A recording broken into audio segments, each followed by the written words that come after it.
Zdravo svima i dobrodošli u novu epizodu Izgubljenih filmova. Serijal u kojem vam predstavljam različite Disneyjeve projekte koji je trebalo da izađu pre mnogo godina, ali koji na kraju nikada nisu ugledali svetlost dana. U ovom serijalu vam otkrivam kako je trebalo da izgleda radnja tih nedovršenih dela, kao i razloge zbog kojih su oni ostali izgubljeni.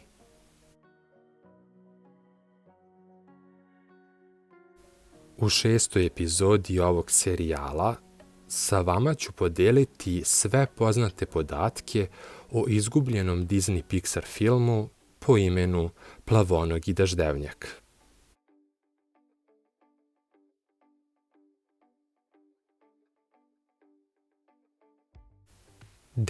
Aprila 2008. godine Disney je održao jedan mali događaj pod nazivom Disney animacija, zvanična prezentacija, tokom kog je svojim obožavaocima predstavio sve svoje filmove koji su u tom trenutku bili u pripremi i koje je planirao da objavi tokom narednih godina.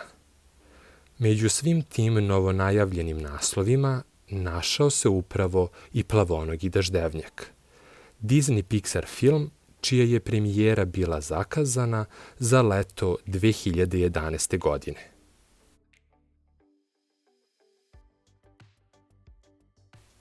Tokom ovog događaja takođe je bilo i saopšteno da će Gary Wrightstrom napisati scenario i režirati ovo filmsko ostvarenje. Wrightstrom je tada iskoristio priliku da svima prisutnima otkrije kako će izgledati glavna radnja ovog dela.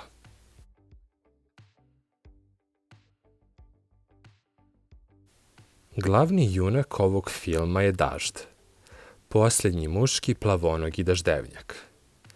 Dažd je čitav svoj život proveo zatočen u laboratoriji. Naučnici su se o njemu starali još otkako je on bio samo mali punoglavac, u nadi da će mu jednog dana pronaći ženku kako bi njih dvoje osnovali porodicu i sačuvali svoju vrstu od potpunog izumiranja. Tokom svih tih godina Dažd je bio potpuno usamljen. Njegov jedini prijatelj bila je jedna lutka napravljena od čarape.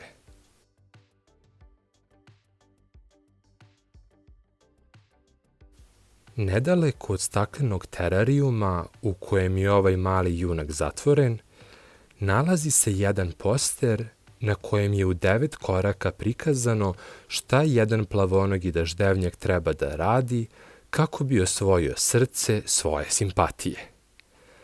Dažd svakog dana gleda taj poster i vežba pokrete koji su na njemu naslikani. Ne bi li bio spreman da zadivi svoju buduću devojku. Međutim, 9. slika na posteru prikrivena je aparatom za kafu, tako da posljednji korak za pronalaženje ljubavi ostaje misterija koju Dažd mora sam da razotkrije.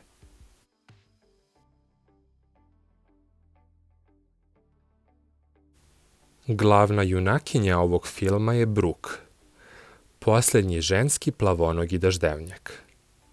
Za razliku od Dažda, Brooke živi slobodno u divljini i u potpunosti je nesvesna toga da je ona jedina preostala ženka svoje vrste.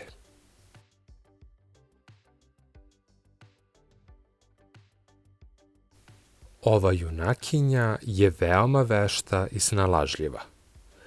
S obzirom na to da živi napolju, ona neprestano mora da izbegava i suočava se s različitim prirodnim neprijateljima, poput zmija i sova. Ipak, za Brooke najveću pretnju predstavljaju biolozi koji neprekidno pokušavaju da je ulove.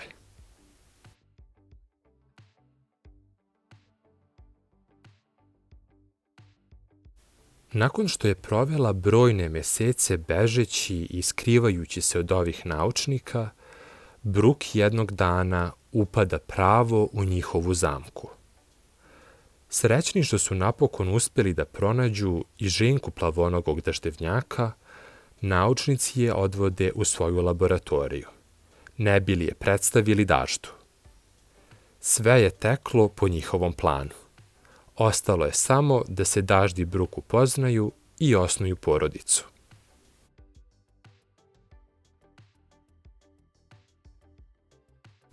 Međutim, kada se ovo dvoje daždevnjaka prvi put susrelo, bilo je i više nego očigledno da ni najmanja iskra ljubavi neće procvetati između njih.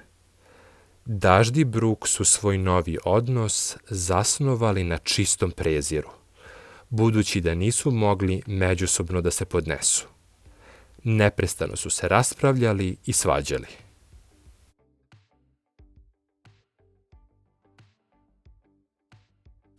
I tako su jednog dana, u žaru svoje prepirke, slučajno razbili stakleni terarijum i upali pravo u otvor za odvodne cevi, koje su ih izbacile napolje, van laboratorije i domašaja naučnika.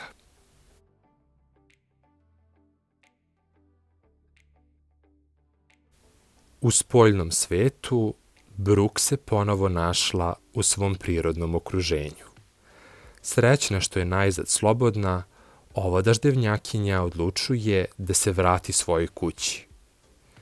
Dažd je, s druge strane, u potpunosti preplašen i ne zna šta treba da radi, jer je ovo prvi put da se on našao van svog terarijuma. Sasvim pogubljen i uznemiren, ovaj daždevnjak izražava želju da se vrati nazad u laboratoriju i svojoj nesuđenoj partnerki predlaže da i ona učini isto. Ali Bruk, razume se, ni najmanje ne obraća pažnju na Daždove reči, već odlučno kreće u potragu za svojim domom. Svestan da neće moći sam da opstane u velikoj divljini, Dažd donosi odluku da ju se pridruži, što naravno veoma živcira Bruk.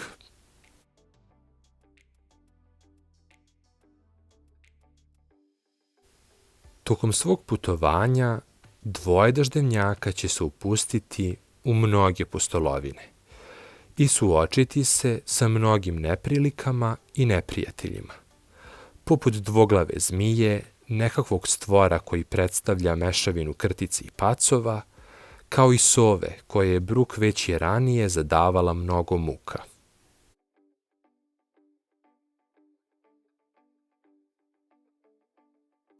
Sve ove poteškoće daždevnjacima će pomoći da se znatno zbliže i Dažd će uskoro shvatiti kako je počeo da se zaljubljuje u svoju saputnicu.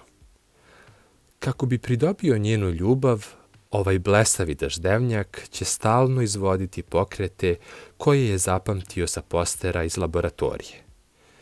No, Dažd i dalje ne zna kako izgleda 9. korak sa plakata, tako da se svaki njegov pokušaj da očara Bruk završava velikim neuspehom.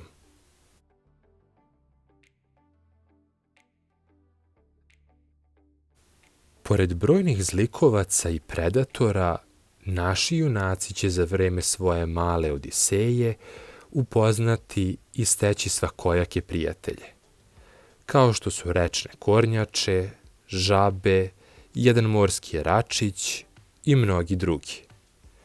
Međutim, najupečatljiviji junak s kojim će se Dažd i Bruk sprijateljiti jeste džinovski pakleni daždevnjak po imenu Edi.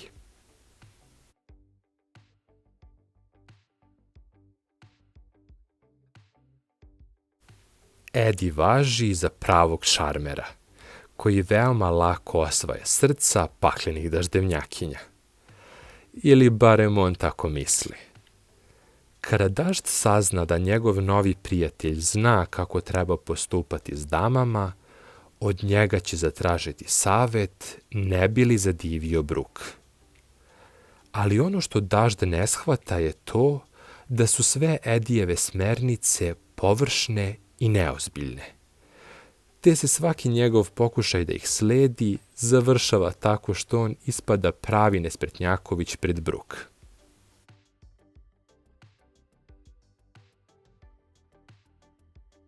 Naposletku, Dažd uviđa da ljubav nije nauka i da 9. korak sa postera nije nimalo važan, jer ne postoje nikakvi čarobni pokreti koji mogu navesti nekoga da se zaljubi u vas.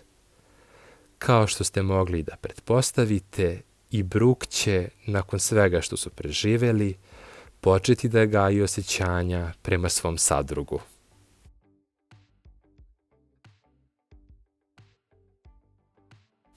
Ovaj par daždevnjaka nikada neće stići do prostranstva u kojem je Brooke nekada živela. Umesto toga, pri samom kraju filma, naši junaci će slučajno naići na jedan neistražen predeo koji skriva jednu veliku tajnu.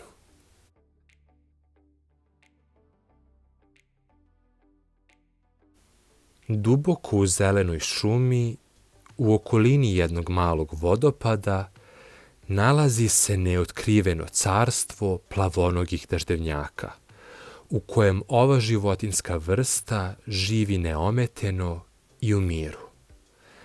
Dažd i Brooke su bili veoma srećni kada su otkrili ovo mesto i kada su shvatili da oni zapravo nisu posljednje 2 jedinke svoje vrste.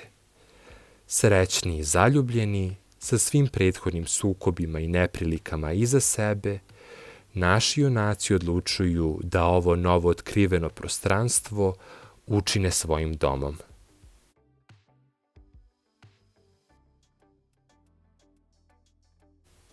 Na samom kraju filma saznajemo da je ovo 2 daždevnjaka ipak osnovalo svoju porodicu, jer možemo da vidimo 10 prozirnih jajašca u kojima se nalaze njihovi mali punoglavci, spremni da se izlegnu i započnu svoju životnu postolovinu.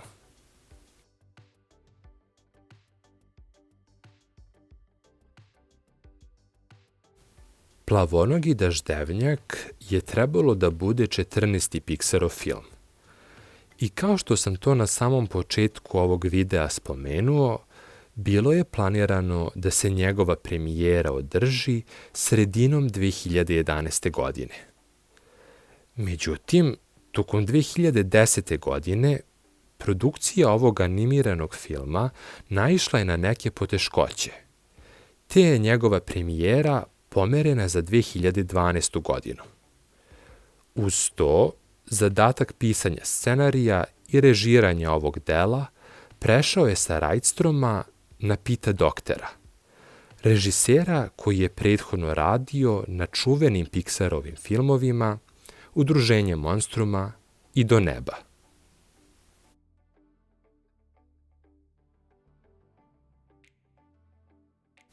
Pete je na Daždovom filmu radio vrlo kratko, jer je usred njegove produkcije počeo da razvija scenario za potpuno novi Pixarov projekat. Kada je Pete tu svoju novu ideju predstavio tadašnjem direktoru Pixar studija, Edwinu Catmullu, on je bio istinski oduševljen njome. I zato je savjetovao Pita da u potpunosti obustavi rad na priči o daždevnjaku i da se umjesto toga posveti tom novom ostvarenju. Taj projekat se kasnije pretvorio u Pixarov animirani film pod nazivom U mojoj glavi, koji je premijerno prikazan 2015. godine.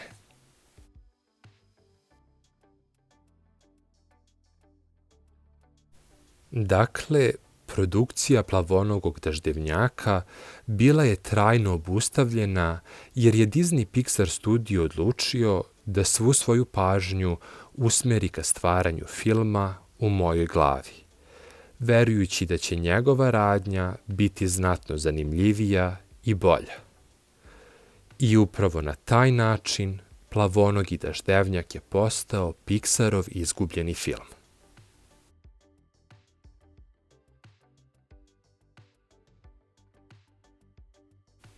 To bi bilo sve kada je reč o ovoj epizodi izgubljenih filmova.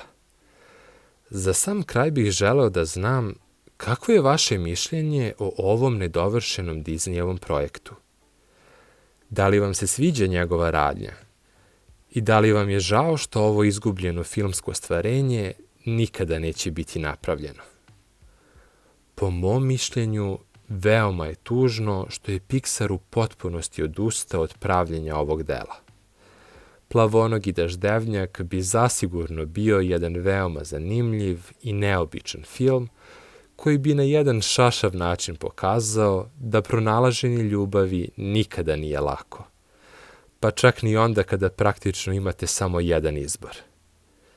Ovo neostvareno delo bi nam predstavilo jednu divnu životinjsku priču o ljubavi, prijateljstvu i spoznaji, koja bi nas podsjetila da stvari nikada ne treba da uzimamo zdravo za gotovo i da ponekad jednostavno treba da pustimo da se sve odvija svojim tokom.